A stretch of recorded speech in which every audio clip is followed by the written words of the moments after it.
Action. Welcome, friends. Thank you for watching the Optimal Health program today. I hope you're all doing well. I want to say hello to all our followers out there. Thank you for doing so.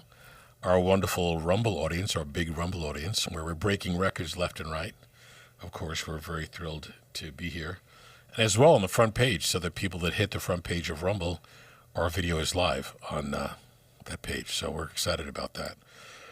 If you'd like to call in, 1-888-420-9272 if you want to speak voice to voice, or you could, of course, text the heck out of Frankie. Oh, I'm ready. And get your questions up and running, and we'll answer your questions as best as I possibly can.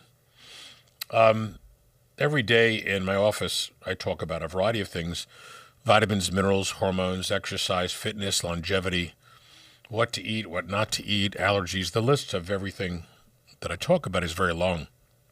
And there are always better ways and new ideas and better discussions and add-on things that we'll talk about. And relatively soon, we're going to have a landing page for our wellness and longevity program. And we're starting that with our Medicare patients and utilizing remote patient monitoring, where we can check their blood pressure at home, blood sugars, the rate rhythm of the heart, whether with a ring or potentially a watch, a smartwatch, and gathering this data and really, for the first time ever in history, being able to see multiple parameters of your health from what's happening when you take your vitals at home. Obviously preventing big problems and running to the ER for very expensive ER visits and getting stuck there for every test that they could possibly put you on. But for a doctor, it's a terrific way to just gather and watch and check. And if a person's losing some weight, their blood pressure comes down, we can see that. Call the patient, tell them how well they're doing, and we want them to back off their medication. It's a wonderful thing because it enables us real-time connection with the patient and to be able to change the problems fast and not wait for them to become bigger issues like has been happening, forever. So we're really excited about the RPM mechanism. So soon we'll have a QR code and a landing page for that. We're also talking with a couple of labs that can do at-home testing, where we contact the lab, or you contact the lab, they send you a kit. You send the test results back, whether it's a saliva or a little finger stick, blood test, and we can gather genetic information and a variety of other things. So we'll be able to add that to all our already gigantic list of things that we do, the testing that we do. So kind of excited about that. Website, if you'd like to take a look at, is drcalapai.com, drcalapai.com. Love for you to do that. Thank you for the messages. We get messages every day, weekend, weekday, and we answer them as quickly as we can. As we ask you to put your phone number on the message as well, because it's hard to type and answer so many questions. So it's easier for us to have to call and just answer them for you and kind of put you where you want to be within our schedule, if you like. Garden City office, 516-794-0404 if you'd like to call and speak to the staff, make an appointment. And our vitamin packs are doing extremely well because they're tailored to your specific condition, your blood tests. So your vitamin levels will be perfect after we get your vitamin blood test done. I make the recommendations, and then within a month we prove that your levels are perfect. So no one's ever done that, and we're proud to be able to be doing that. Okay. Any questions at all, Frankie? Yeah, we do. And we got some good afternoons. Clee Sully, Good I afternoon, see you. gang. Susan, I see you. Here's a question for you. How much of longevity is genetics versus daily habits? So that's a good question. There are people who have good genetics but bad daily habits that don't do well, because the bad daily habits, whether it's smoking or drinking too much, not taking vitamins, not exercising, end up with a variety of problems. They usually end up with vascular issues, and that is one of the number one killers, heart and vascular disease, plaque and heart attacks and stroke. So having good genetics doesn't prevent the bad mechanisms for occurring in other areas. And yet there are other people that have bad genetics where their exercise, their diet, their fitness, their vitamin, hormone, that entire realm is great, and they do really well over time, over many years. And I've seen this, being in practice for that long, we're able to see 37, 38 years worth of evidence of what we've done, because when we've seen the patients that are younger and track them through, or even the older patients and track them for 10 years, we can see the benefit. So it's all there sort of sitting right in front of us or right in front of me. So I have the wonderful ability to look at that and understand. And we're not changing one or two things. In many cases, 10 or 15 different things that we're fine-tuning. And that's why your body will be amplified and get great result. What are the strongest predictors of keeping your brain sharp into old age? Like YouTube. I see you YouTube, by the way. Don't worry. The predictors, or the things that we track for people, and my mom is a perfect example. She just turned 96 a few weeks ago. Her memory is ridiculous. She remembers every vacation we went on, what we did, what horses we rode in California. I mean, she's always been mentally and physically active, and she's that mentality that you can't tell her not to clean the windows or to do the laundry or to do stuff around the house, you know. So that focus and that drive enables your brain to do really, really well as you get older. The things that we see that are worrisome are the people who are not doing the exercise, who are not taking vitamins, who allow their hormones to drop and stay down. They start to have a loss of focus, of concentration, of memory. They're more tired. They don't have the get up and go. So as your body is losing new cell production in all of your tissues, you start to lose ability in all of your organs, and of course your brain as well. So longevity is kept and longevity is preserved when you have lots of great nutrients getting to your cells. You're stopping free radicals with antioxidant vitamins. You're flooding your cells with oxygen, vitamins, minerals, and hormones, by doing the exercise. So it's a combination of a variety of different things. And there are far too many people who age a lot faster than they should. And some of them are surprised and say, wow, I can't believe I've gotten so old in such a short period of time. I said, well, you're kind of allowing that to happen because you've never done the exercise. You've never thought of, testing for your vitamins or looking at your hormones. But now that we can do that, watch to see your dramatic change, because we're putting your hormones back to where they were 10 or 15 or 20 years ago, which allows your cells to respond to that chemical messaging. We're putting your vitamins in place so your cells get all the great nutrients and antioxidants they need, and creating the exercise. Of course, there are other different things that we can pepper in there, but people do really well when you walk them back to where they were 20 years ago. Got a question here. Can taking stem cells have a negative effect on autoimmune condition? No, because they decrease the inflammatory cascade of autoimmune disease. So that's what you'd want to do with autoimmune disease. We've treated MS, lupus. Diabetes has autoimmune component, rheumatoid. So STEM has been shown to work really well at shutting down the inflammatory mechanism of autoimmune disease, and also making brand new cells everywhere you have damage or degeneration. So sometimes, and I'll tell patients this, kind of put aside everything you've ever heard about medicine and your body and everything else from the traditional approach. Try to walk away from the thought of having to need a medication for every symptom or every diagnosis. And think about what would be best for your body as wear and tear occurs, and as you're losing new cell production and then losing neurotransmitters that are made by all those cells, losing hormones that are made by those cells, losing the connection between the hormones and your tissues and your organs, because the hormones are messengers that tell your organs and cells what to do. Think about that. If there was a wish list for what you would want to help to reverse the loss of those cells and the loss of function, that would be putting new cells in that become cells of all of those tissues, and that's what stem cells do. So the idea is as brilliant as any idea has ever been in medicine. You're putting new cells back in, they go to where the damage is, set up shop, and create repair. Far different than a drug for every symptom and a drug for every diagnosis, etc. We want your body to be stronger and healthier going forward, and that's an absolute. You have less cells being made as you get older, you're losing all that. We're putting cells back in.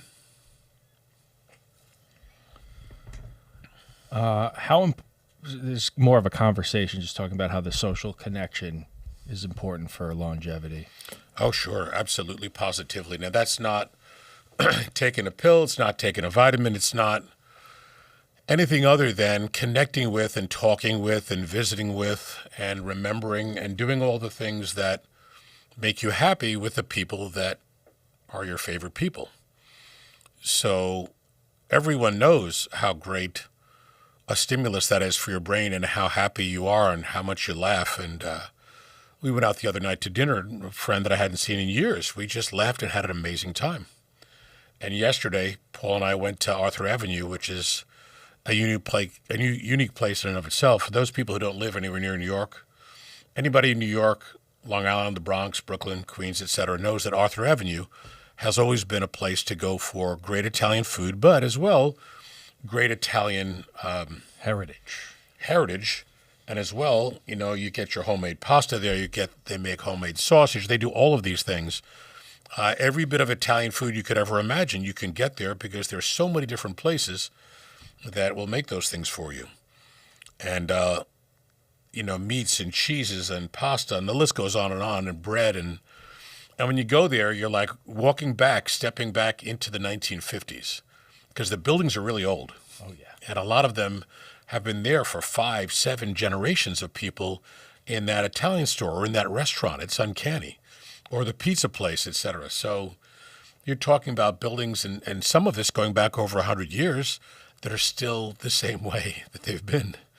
We walked into one little place, and it really looked like it was built a very long time ago, and the same tile on the floor and everything, the decor on the inside was just very, very old. But it was great. It's rustic, it's ethnic, it's terrific. And we had a lot of fun, a lot of laughs. Because you saw all the quintessential people. I was commenting yesterday with Paul that, the Godfather Part 2 movie, when, a young Vito Corleone is walking down the street and you have all these vendors everywhere and they're selling this and that. And you wonder what that would have been like back in the early 1900s. And, you start to realize, well, this is what that place was and to some extent still is. Because the families are still living upstairs running the restaurant or the stores. So it's very unique. But every characteristic Italian guy, a chubby guy walking down the street, and he's got all the food under his arms and such. He sits down for the espresso, and sort of like the caricatures that you might expect to see in some of the movies. It was pretty cool. A lot of fun. Yeah, I loved when my brother went to Fordham University, which is right Sure. there, and I just looked forward to when I'd have to go see him. We just go through, I'd come back with pounds of pasta. Oh, yeah, because everything they make, from scratch. And there was one place that makes, I don't know if it's Dantoni or Dartoni, or I forget the name. I should have written it down. But it's a small storefront, and they have all the rows and rows of the different foods they have and all the olive oil and the sun-dried tomatoes and the artichokes and the jars. I mean, everything. And packed tight, so you can't have more than like 5 or 6 people standing in this little area. And I kept looking past, the red and white, the Italian tablecloth, the prototypical red, white, check Italian tablecloth. They had curtains, that were that material. I didn't know they made curtains as well. And they were half open. I kept looking inside, watching them, turn the batter and making the batter for the manicotti and the ravioli. And it was just great to see how they were doing it, Not terribly heavily mechanized. I mean, they had a big mixer. It was the size of probably bigger than a kettle drum. But it was really cool to watch these people do their thing, It's been going on that way forever. And no poison. No junk, no coloring, no dye. Just all great, pure food. And I bought lamb chops and the Italian sweet and hot sausage. But I'm telling you, the lamb chops and the sausage look as if, it was just procured minutes before. I mean, it looked really healthy and vibrant. It wasn't sort of a gray lamb chop sitting on a shelf, in a refrigeration shelf. It was just as immediate as you could imagine. Probably had the carcass in the back. Yeah. Yeah, a little bloody. I mean, it was as fresh as you could possibly get. So then there's a special sausage called chevalat. That's a spiral sausage that has the cheese and the parsley in it. So that's a favorite for the family. But all of these interesting things. And I see in the chat, we got Oregon in the chat. We got Vermont in the chat. Wow. I love it. That's amazing.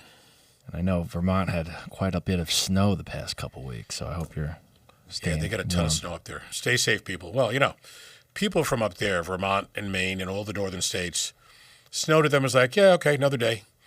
When you go there, the roads are clear. Everybody is happy and perfect. There's no freaking out. Here, they freak out. Why? It's been going on for centuries.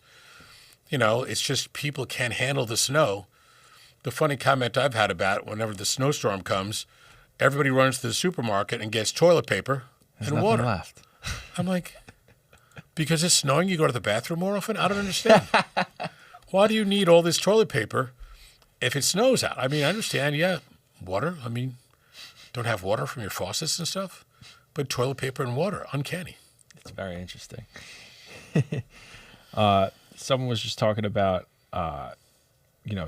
when you mentioned your mother, they were just saying that she probably must have not had much stress, and she was asking, does chronic stress literally age the body faster? That's what they've Chronic heard. stress will definitely age your body because you're burning up your hormones.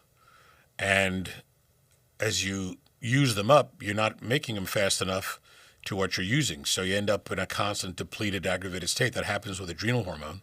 Probably happens with all the hormones to some extent, because the more stress that you're under and the more your body's running at 100 miles an hour, the harder it is to be able to, reset, relax, and allow your body to function. And one of the studies we're going to talk about is sleep and how important sleep is for longevity. It may be more important than many things because your body has to repair itself at night when you go to bed, when you're not moving much, and your body can take that time. You're not stressed, and your body creates that repair, which to some extent is controlled by IGF-1, the active component of growth hormone.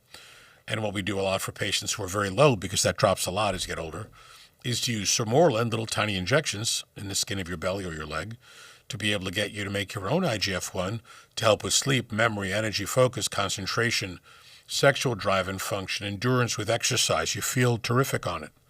So these are the things that we use to help to, give your body that repair that you had a while back. Yeah. And we had a YouTube question that says, is poor sleep really as dangerous as people say when it comes to shortening lifespan? Absolutely. There we go. And everybody knows people that aren't sleeping well. You can see it. During the day, they look like zombies. There was a great movie with Robin Williams and Al Pacino in Alaska. And I think Al Pacino was the cop, Robin Williams is the bad guy, and tracking down the bad guy and blah, blah, blah. But the sleep deprivation was just killing him. So it's a curious circumstance, but you want to get a good at least 6-7 hours of deep sleep. That would be ideal. A lot of people have sleep apnea where they snore. You have to address that because that'll shorten your life. That correlates with arrhythmias, all sorts of big problems.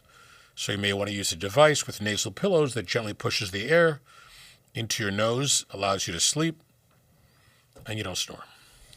And that movie, funny enough, called Insomnia. Insomnia. Yeah. Yeah, good movie. It was one of those aggravating movies, though, because, you start to feel for the guy who's not sleeping. Like, oh, my God, how horrible is that? When I was in college, I was in a psychology class, and we went over some cases where people physically couldn't sleep. It was some sort of disorder.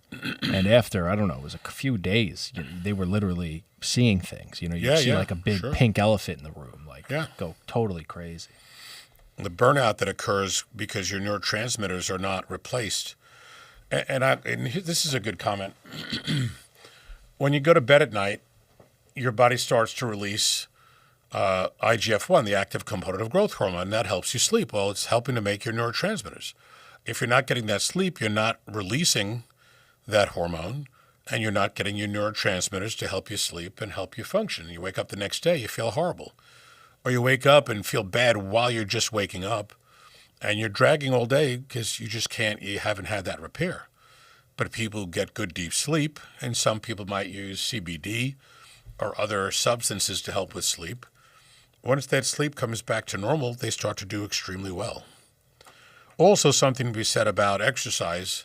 Some people, when they exercise in the evening, they get tired and they sleep much better. Great. Other people, when they exercise, they get energetic because their hormones and the endorphins are kicking in. They should do the exercise in the morning.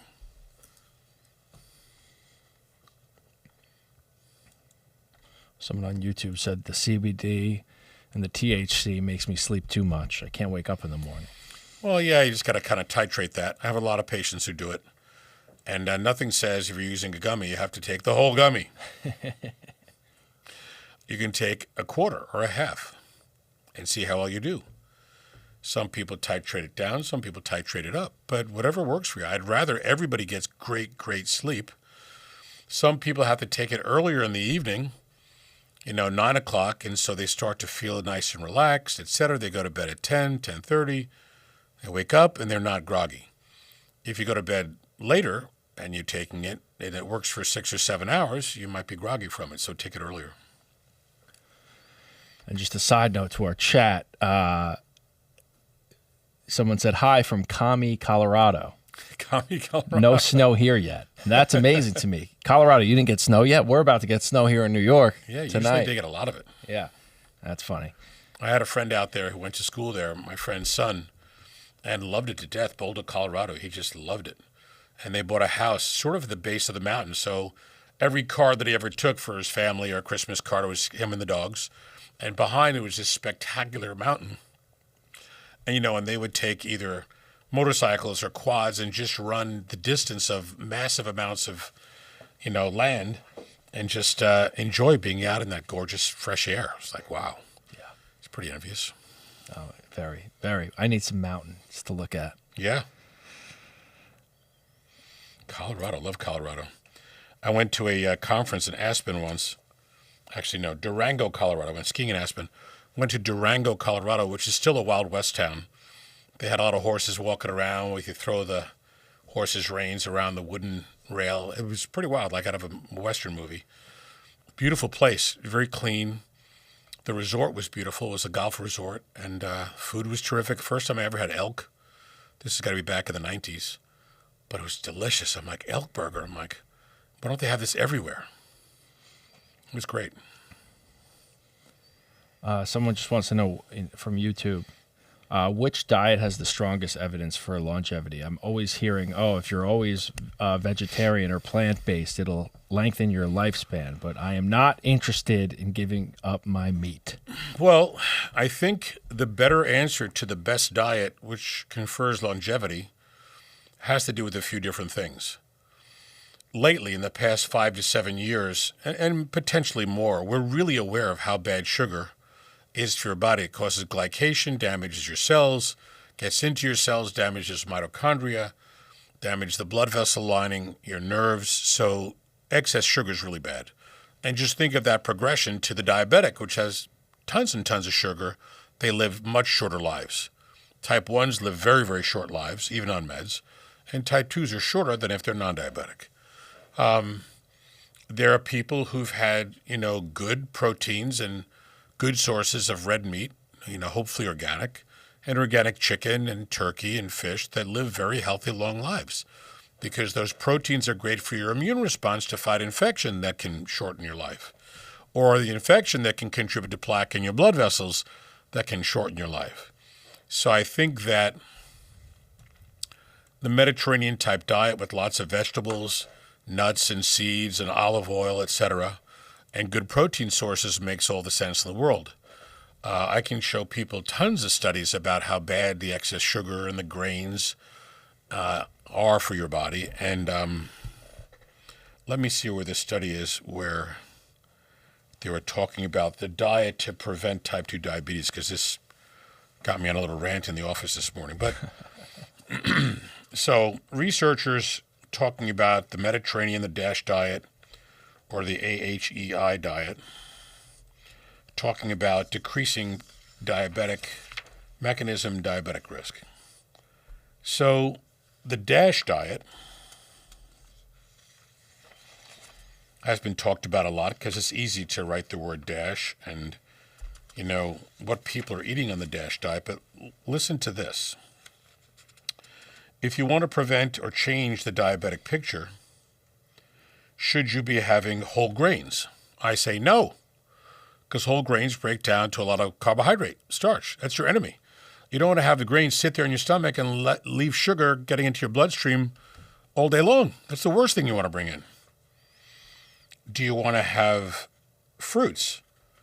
And I say, well, the high sugar fruits are not good. Berries are good. But you shouldn't be having the high sugar fruits because it's sugar. They're talking about on the OK list for the DASH diet, pasta, rice, bread, cereal. Doesn't anybody look on the labels of some of the food or just randomly say, hey, how many grams of carb are in a bowl of rice or in a bowl of pasta? How do people that are smart researchers not look at that and say, oh, yeah, I can't put that on a list of good things to eat because that's pure sugar. We call that fake news. You're making it worse. And they say the benefits of those foods are energy, not really, and fiber. The energy you get from carb is sort of the immediate spike in your sugar, but then you're dumping insulin and your blood sugar goes down too low, then you're craving more carbs. So that's not good for you.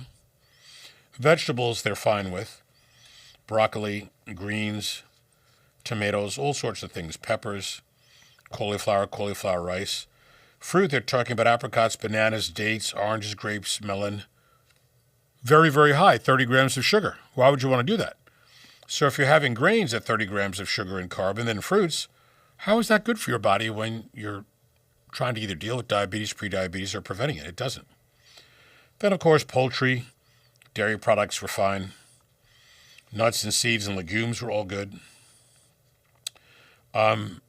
Healthful fats and oils. Everybody knows the first thing, margarine, is horrible for you. It's trans fat. You want to have olive oil. You want to have, regular or pure butter, but not margarine. This has to be, and although it's a new study, it has to be December 10th. It has to be such outdated info. It is crazy because I remember, that class in middle school, home economics. I remember my teacher specifically teaching us, butter is bad. You should switch it with margarine. It was like completely flipped on its head. And then thousands and thousands and more studies say that the margarine has trans fats, which is really bad for your body. And that butter is good for your body because it's a safe, simple oil. And of course, olive oil is better. Also, sweets. Now, this is a food group, okay? Food group, whole grains, vegetables, fruit, fat-free or low-fat dairy, meat, poultry, fish, nuts, seeds, healthful fats and oils, and sweets. Sweets are not a food group. In no way are sweets a food group, but it has it listed as a food group. Hard candies, fruit punch, maple syrup, and sorbet. More sugar. This is a high-carb diet. So how can this help to prevent diabetes when you're loading a person up with sugar? That's wild. It makes no sense. Although they said that diet decreases where's the stupid number? It's a stupid number. It decreases the progression by what percentage? 23%? It's here somewhere. It's just, well, why don't you decrease it by 80% by using all the other good foods and get the sugary crap out of the picture? That's insane. I don't get that. I think some company paid for that one to be published. Could be, because a lot of things that are propagated, there's a reason to propagate them, and the people behind paying for the studies might want to have the meds,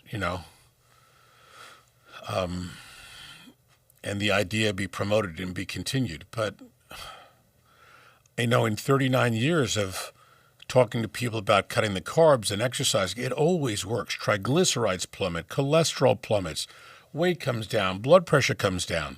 The low-carb diet's the biggest diet in the history of the world.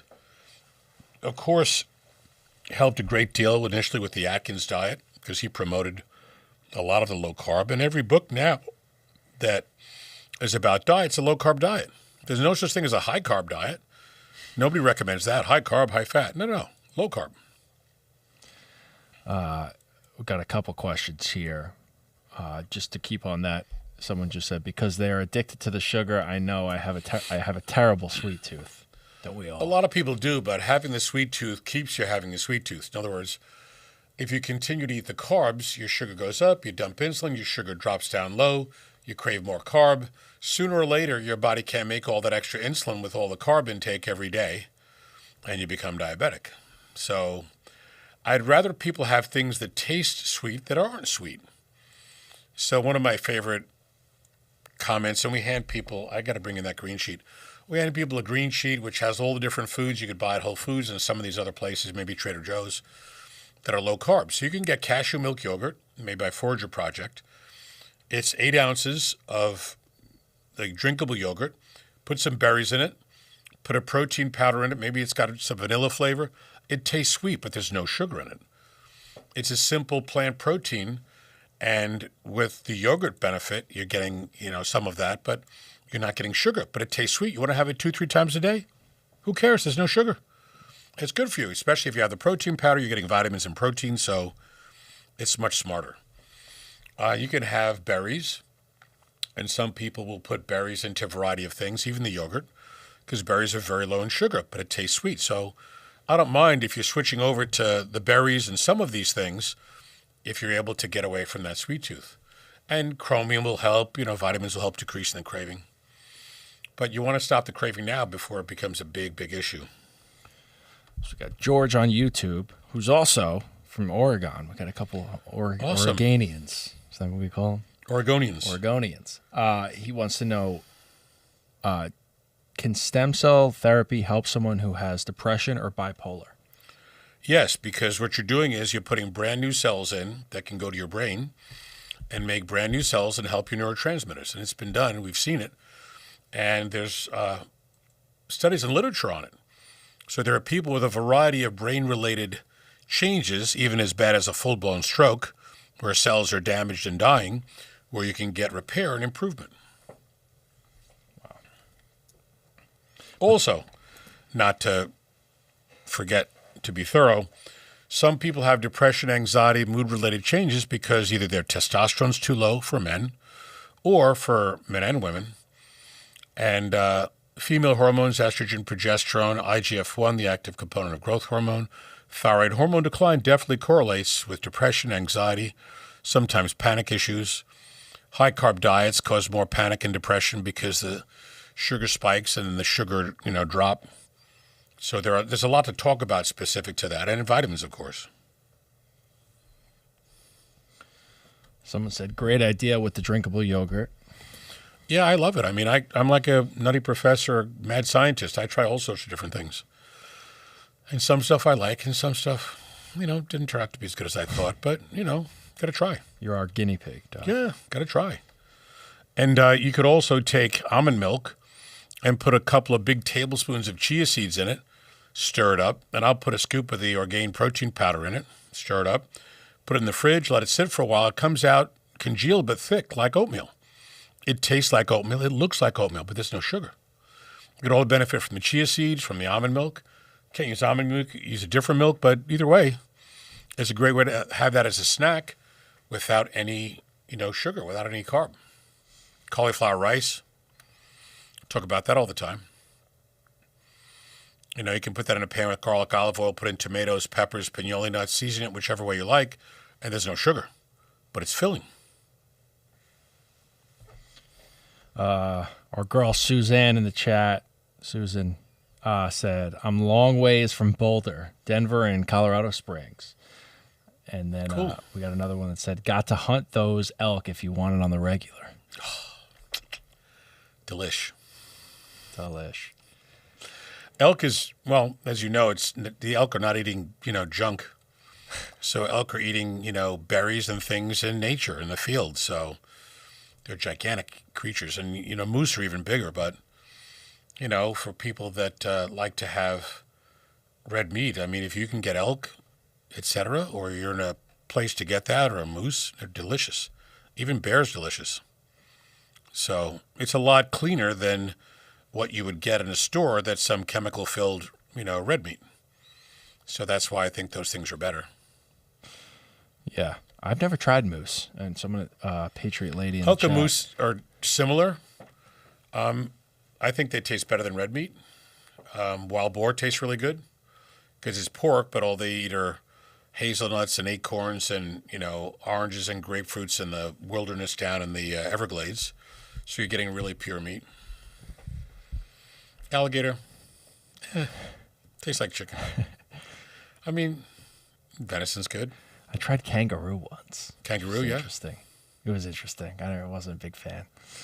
I did it for the story. Okay. Yeah. Hey, I had kangaroo once. Were you hopping around afterwards? They're too cute, Yeah. Made me sad. I follow some of these things on Instagram just because they're cute. There's a kangaroo sanctuary I think I follow the where same they take one. care of the kangaroos, and a new baby kangaroo's just like walking around going, who am I going to hang out with? The mother's over there, and the little, what do they call them, joeys? They're running all over the place, but they're adorable. And the people who take care of them have these little pouches that are like, what do you call that fluffy material? Like those sweaters that are very soft. Oh, yeah. Cotton sweaters. And the little animal sits there, pops its head up out of the little sweater, and the person's holding them because they're used to being in the pouch. They're adorable. Adorable. I would love to get some kangaroos, little baby goats, little pigs. I was in, what's that place in Rhode Island? Block Island. Yeah. Right? I was there as a child, and me and my parents were at some dinner, and we just didn't want, we were kind of a pain in the butt. We're like, can we just go walk around the town? So we just were walking, and we come across this, it seemed, deserted. Like, it was like you saw some pens and stuff, and we just kind of walked in. There's no one around. And it was all these animals. It was like, it was a day off. It was closed, Wow. but there was no fence to block us off. And there's kangaroos just hopping Really? around. We're like, Wow. what is this? That's pretty cool. Yeah. I wonder if it's still there. I got to look it up. You never But know. it's like- I love those things. I'd love to have a farm like that someday.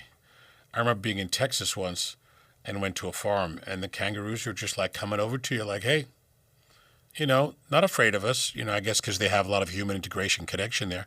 And they're hanging out, walking around with you. It's like, The peacocks were a little aggressive, though. well, peacocks are, if you don't understand what peacocks do, they scream. And I remember being at a peacock farm in Florida with my sister and the kids when they were young. And we were walking around, hanging out. I think my mom was there too. And all of a sudden you hear this blood-curdling scream at the top of their lungs. I was like, what the heck was that? And that's what the peacocks do. They scream like, bloody murder. You have to get used to it. Yeah, that's like the foxes. First time I heard a fox, I thought like a little child was in Yeah. like, the woods screaming for help. My buddy's like, no, dude, we have foxes. I'm like, no, that's a girl, and she needs our help. No, that's a kid. Where's the kid? Call the police. I just had another question here. What's the real science behind drugs like metformin, rapamycin, and NAD for longevity? So, great question. The first comment is that NAD is something your body has made massive amounts of since you were created and has phenomenal use in every biochemical system in your body. So it's not a drug you've never seen like metformin or even rapamycin or even methylene blue or really anything else, even an antibiotic and such. So when you get your NAD back on board, it's the main cofactor responsible for taking oxygen to put it in a pathway that becomes ATP, 36 molecules of ATP, which is your energy molecule, adenosine triphosphate. So it's super, super important to understand, read about, learn about, and to start doing the NAD. We do it through injection, little tiny injections in your belly or your leg with the tiniest of needles, the insulin 31 gauge needle, so you don't feel it, but it gives your body what you've always had, just more of it because you can't make as much of it anymore. That's the hallmark of improving your body with things it always had and needed. If you talk about metformin, it's changing how your body handles and metabolizes sugar, so it makes it easier to deal with sugar, helps to bring your sugar levels down. Some people say that metformin, as you take that, it might decrease the benefits you get from doing exercise. But that comment is not 100% vetted yet. I saw something a week or two ago about that. I'm going to dig into that probably later this afternoon or evening when I get back on the computer and start looking for things. Rapamycin is an mTOR inhibitor, and it typically, when they've given it to animals, mice live 3 times longer, rabbits, other animals, etc.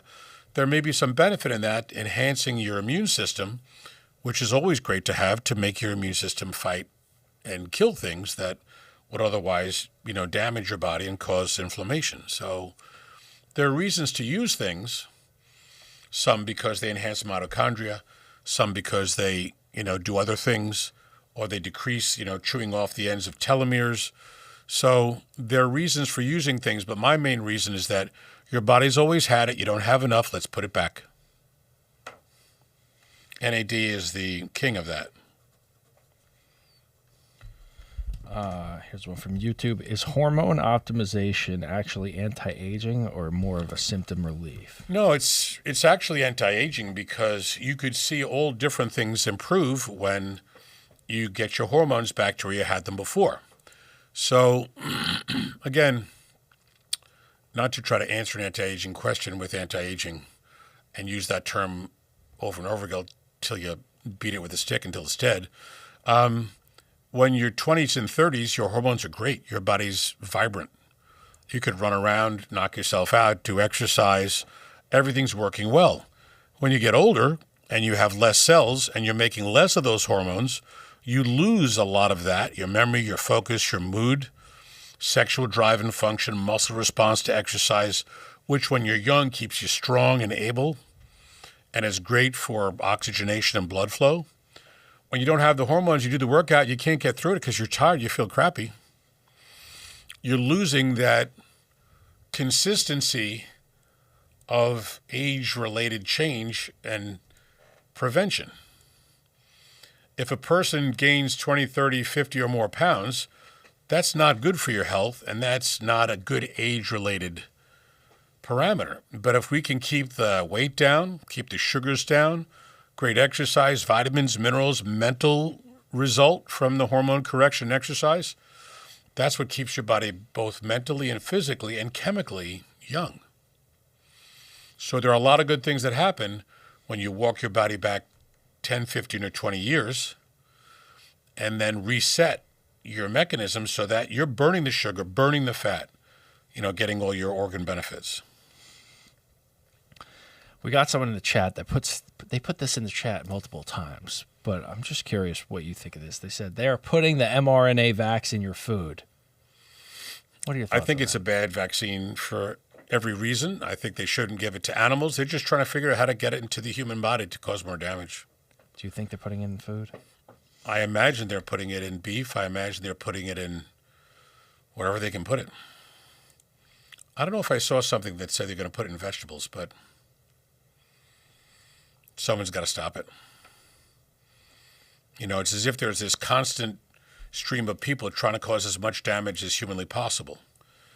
Your Klaus Schwab and blah, blah, blah, and Crazy Billy. Billy Gates. There are people that should never be doing what they're doing. And because they were put in place and power by administration people a couple of administrations ago that were horrible, this is what's happening. Read every label. Look at everything you eat. Clear your house as best you can. Use air purifiers. Do everything you can to keep yourself as healthy as possible. Can you explain to the audience what you were explaining to me regarding the flu vaccine? Flu shot? Yeah. What we were saying when we were at dinner the other day. Yeah, so there are lots of things in the flu shot that if you knew, and same thing with childhood injectables, if you knew it was in there, you'd never take it. But for some reason, people doing those injectables are not giving informed consent. They're not telling you, this is what's in it, this is what could happen, this is what this chemical can do. That's the biggest scam, because everything that's done, and I have doctors who are surgeons and plastic surgeons and every kind of doctor you could imagine. Informed consent means the person thoroughly knows what they're getting into and can make an informed decision. They're never giving that to the parents of these kids. Every year in September, a new bug pops up. How is that? Does that happen everywhere in the world? I think not. And how long does it take to make 350 million bottles for injection? It's not a month. Oh, here's the bug. Great, a month later we have 350 million bottles. That's not possible. Does it take 3 years to make that many and to test them and to blah, blah? Probably. How did they know 3 years ago what bug was going to be here? Unless, of course, they're making that bug too. You know, talk to me. Someone tell me. How is it possible that there's all these bottles ready for injection at every pharmacy and every doctor's office when they didn't know what bug is going to be here? And they'll say, oh, they use different components of this and that. But every year, someone comes out and says, usually a medical organization, I remember Newsday saying it a few years back, that the injectable that they gave did not cover the bug that was here. I don't understand how it could. You know, so I tell people, read, learn, look, think with a critical mind. Critical thought has gone, you know, in populations over the past bunch of years. Nobody questions anything anymore. Yeah. They just say, oh, yeah, I'll keep taking boosters. Yeah, give me more boosters. And we this is a long ago we had this conversation, but you were explaining, you know, it's hard to put into picture, you know, these shots, these little vials that they have. Like if you actually maximized it and think about the big vats that they would be making these in, it still doesn't add up on how many you would need, right? Like gallons and gallons, hundreds. Massive, massive, massive amounts. Other comments just to provoke thought. When a woman's pregnant, what is she not supposed to eat? Mercury? Yeah, fish because of mercury, etc. But she can get injectables when she's pregnant, and a new-formed baby, a Dale baby, can get injectables with those things in it? I don't understand that. Mercury and aluminum and a lot of other crap, monkey cells, all sorts of different things are in vaccines. I tell everybody to look up Monkey the cells? ingredients. Yeah, they culture a lot of these things on monkey kidney cells. I read this once. I was completely flabbergasted. Look to see the components of what's in there. And tell me if you were told about that, if you would ever do it. So That's insane. Someone in the people are becoming wise. someone in the chat said, I want these vaccines gone. Don't we all? We made a lot of headway, though. We're definitely, thank God for Kennedy and Trump and all these people who are doing the right thing.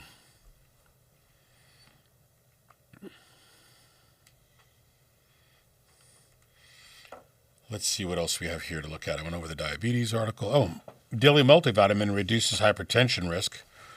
And this is something I've been saying forever.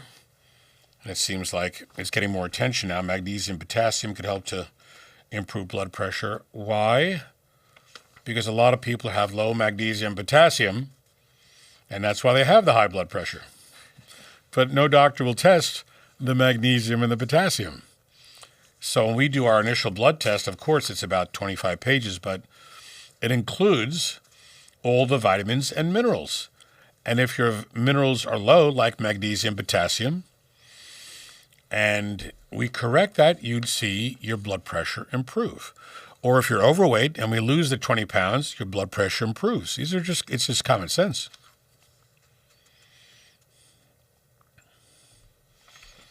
Yeah, so I don't see anything in this study. And they talk about high blood pressure and stroke and liver, kidney, heart failure risk, blah, blah, blah, blah. And they're saying the multivitamin helps. Do doctors put people on multivitamins? No, never. Do doctors test for vitamins? Never. Do they test for red blood cell magnesium, potassium? Never. So these are simple things to do, and now sometimes you have the answer right there staring you in the face.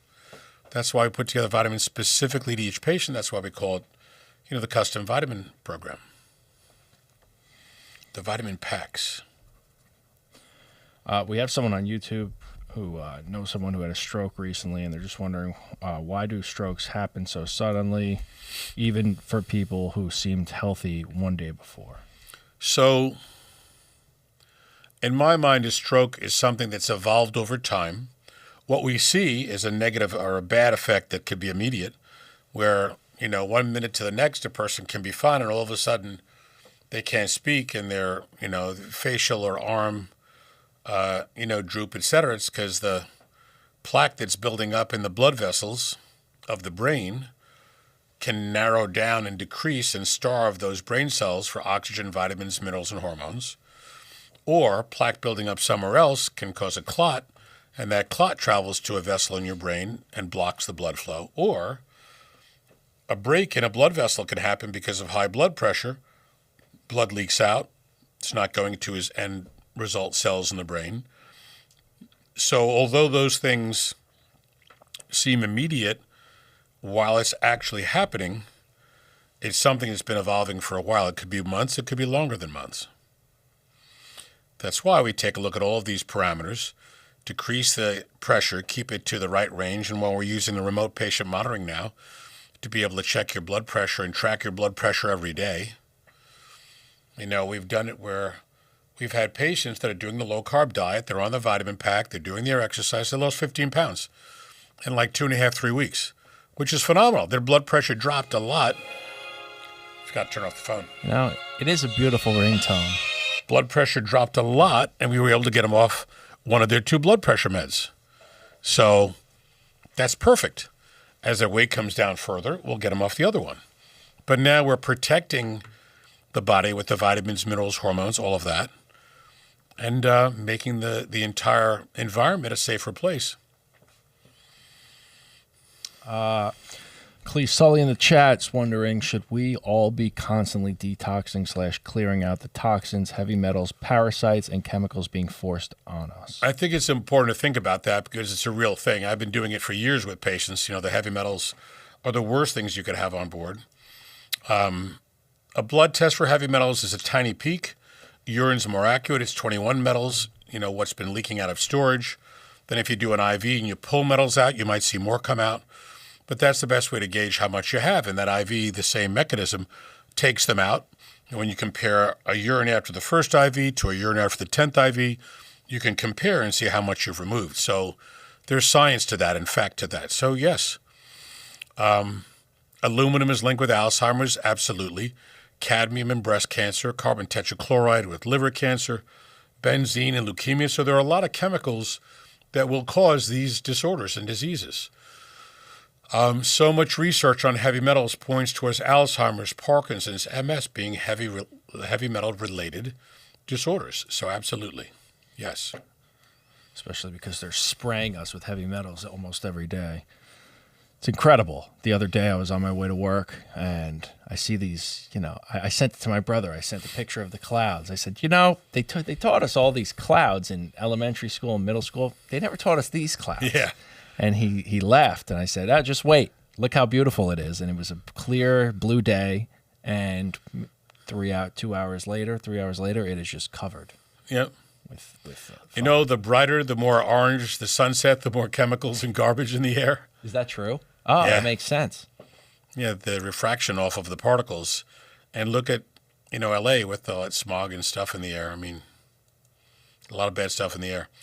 And, of course, they've correlated in research all over the world that the particles in the air are linked to lung disease, heart disease. It's been going on for a long time. We've known that. Unbelievable. So a word or two about the new wellness and longevity program. And it continues to evolve. So I wanted to be able to do something where patients that initially on Medicare, who need more help than the average 20, 30-year-old person or 40-year-old person who's in, good health.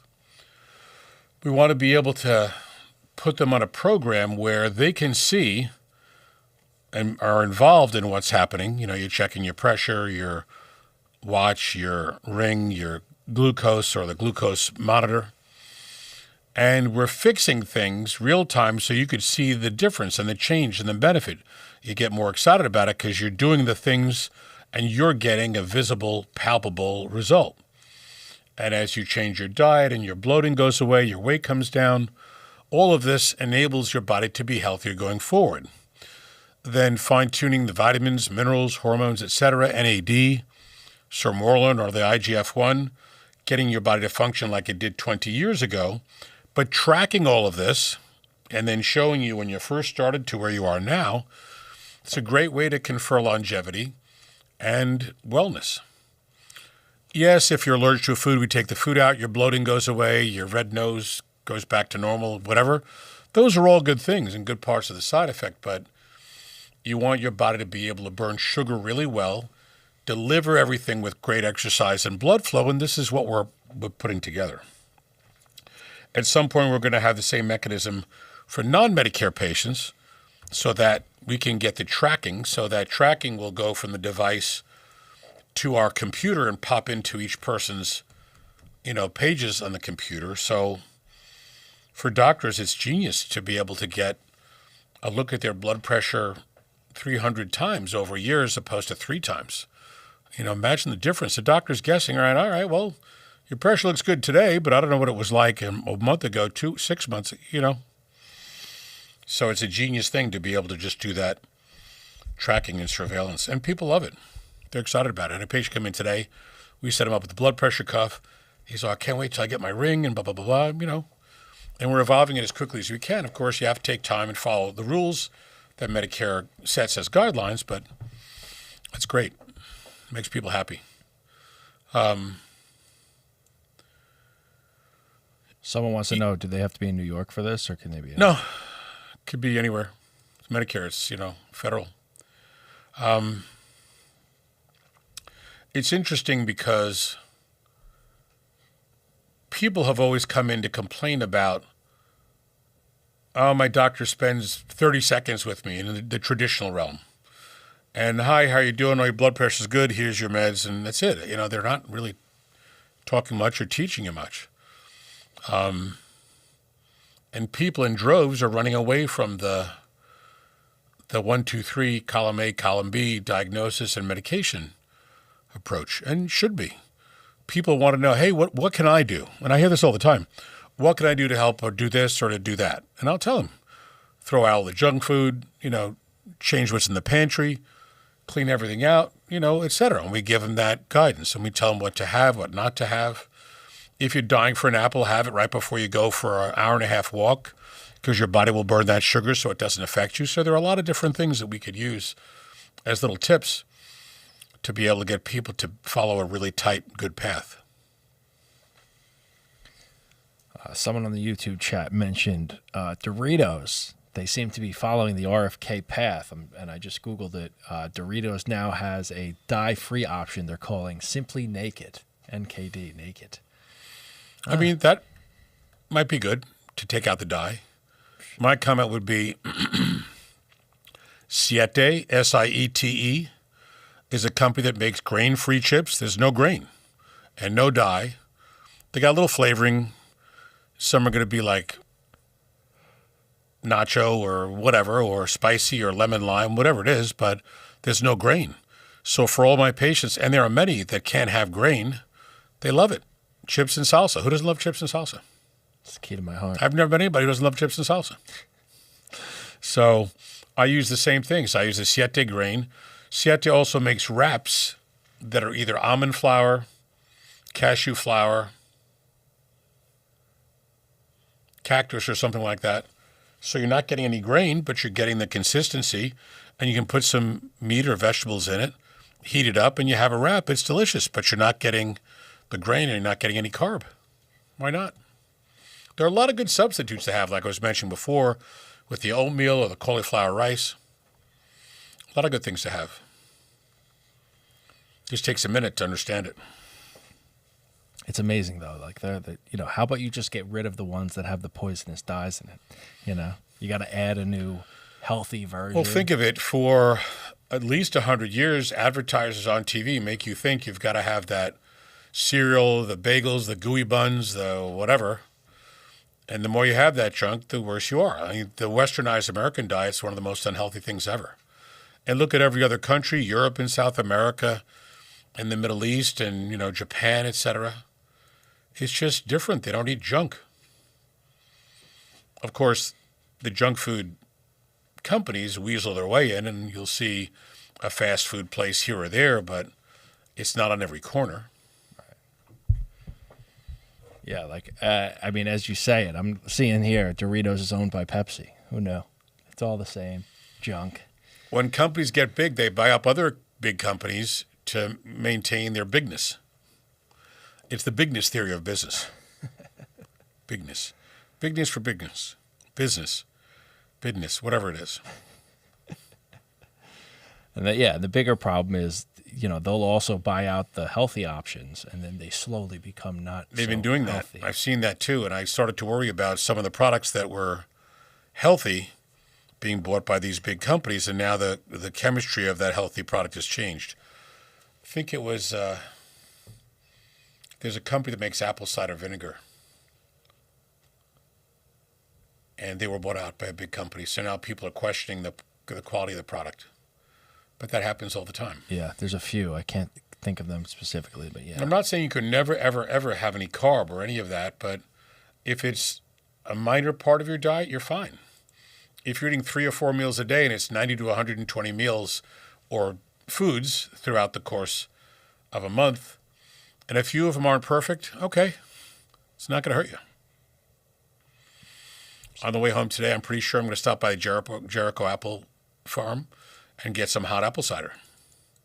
It's delicious. It's very soothing for your throat. I'll have it once in a while. Oh, someone said it. Bragg's is the company. Bragg's, that's it. Thank you. Someone bought them, and then the question was, is it a different product already? Yeah, usually what they do is the one that everyone has will be like the changed one, but then they'll have this little like, oh, this is the alternative option, and that's actually the original that everyone was having. But most of it's poison. I think it would be sad to be people that own a company that worked their whole life to build a good company with a good, clean product, and then at some point either need to or have to or want to just be able to sell out. Somebody else buys it, and then the product changes. Yep. It just happened with the deodorant I get. It's that Dr. Squatch, which I love, but they just got bought out by Unilever. Now I'm like, oh boy. Great. Here you go. Great. Bill Gates bought Bragg's. That's what someone in the chat he did, said. yeah. Yep. Thank you, Clee. Why? I mean, he's evil. How many people use it, and why does he have to buy it to change it? I mean, I don't know. It doesn't make sense to me.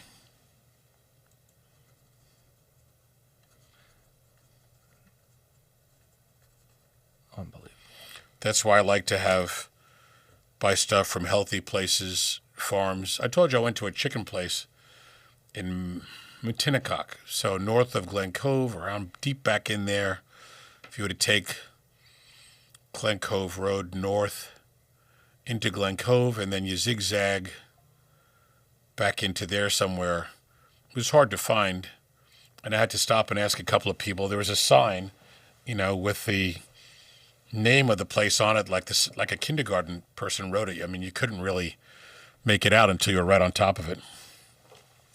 And I pulled my car into the yard, past a little fence, and I noticed there's chicken all over the place. Hundreds and hundreds and hundreds of chicken of every color, every size, every type.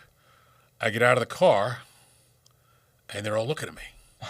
Hundreds of chicken at once are looking at me. I'm like, this is pretty wild. Never had 100 animals look at me like that. It's an Alfred Hitchcock movie? Yeah, I mean, it could have been. It really could have been. I may have to write a treaty for that. Just write an interesting opening to a movie. But I walk around a little bit, and the chicken are kind of looking at me, and they're following me. I'm like... And I walked over to the fridge, and there they have all the fresh eggs and the brown eggs, et cetera, and it was unbelievably inexpensive. It was a few dollars just for a dozen eggs, and the eggs looked phenomenal. They say that if the eggs are a little bumpy, on the shell, it's supposed to be better or fresher. That's true. That might be true. I don't know. But I bought a couple of dozen eggs. I got one for my mom and got it for myself. And I go to get back in the car.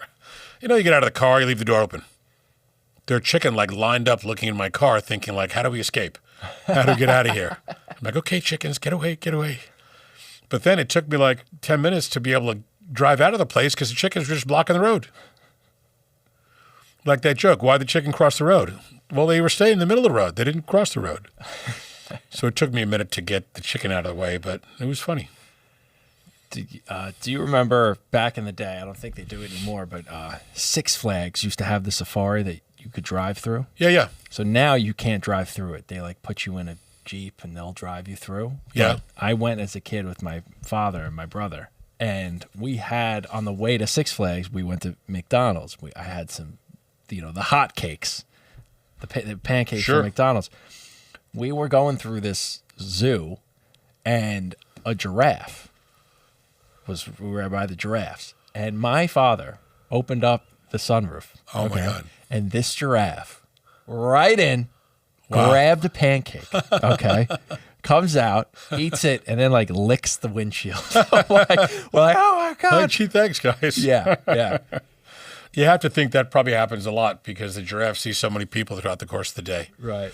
I did that and it was in Florida and went to go to Lion Country Safari or something.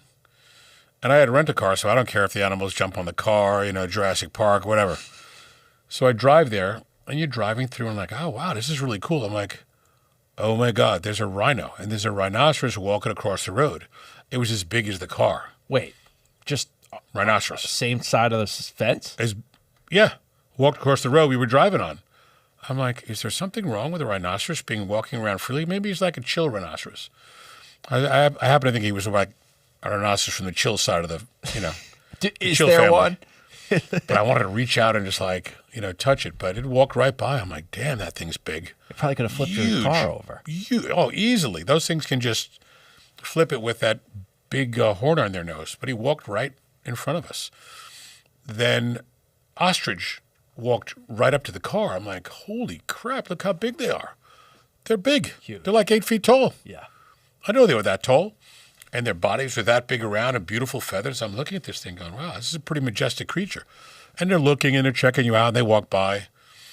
Then, of course, they had lions and more dangerous animals, in large pens that were like gigantic, maybe 20,000 square foot areas.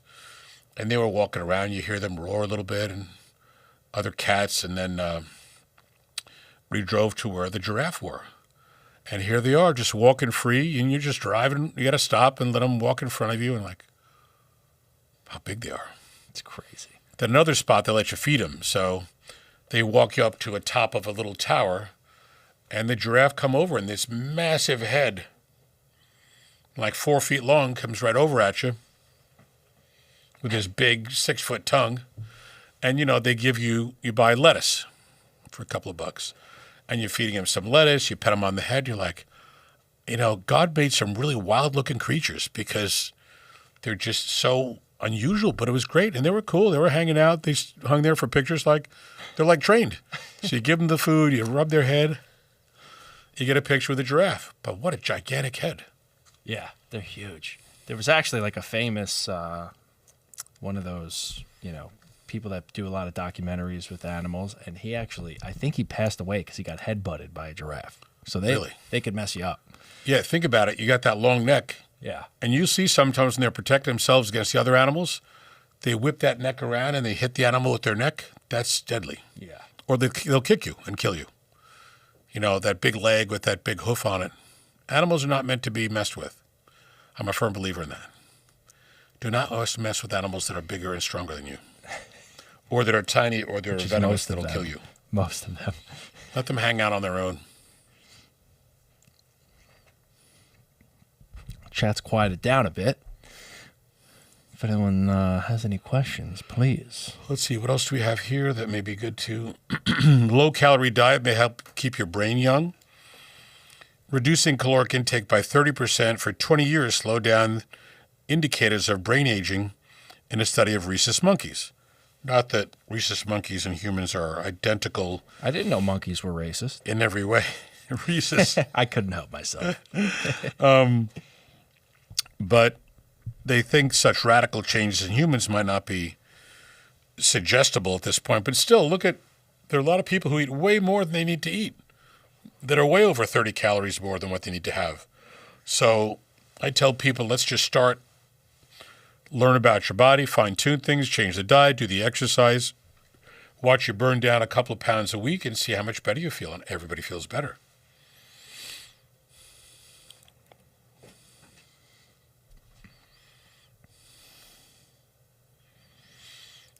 Learn about your body, optimize your health.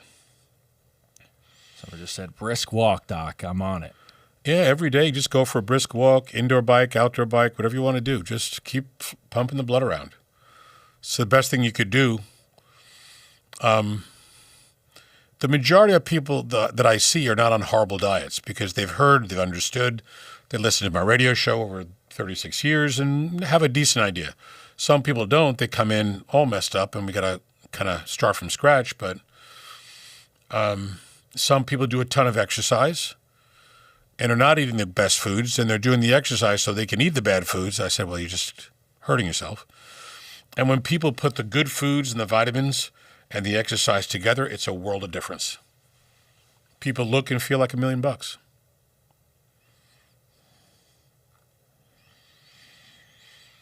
All righty. Once again, the Garden City office is 516-794-0404. Give us a call.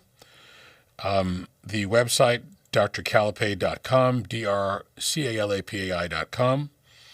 We'll have some QR code set up for our next show. We'll have a landing page for the remote patient monitoring, the wellness longevity program, strength program, putting all of that together. And we're here to help you out and to give you a good learning about your body and how to keep yourself strong and healthy and you know what to do. There's an old saying, you want to die young at a very old age. Amen. That's what we all should be doing. Thank you so much for listening. God bless you all. Have an amazing day. Tell your friends and family. Please go to our YouTube to watch all the videos. Go to our Instagram or Facebook pages. Like and subscribe if you can or you like. The more people we can talk to and teach, the better. Have a wonderful weekend. Bye-bye.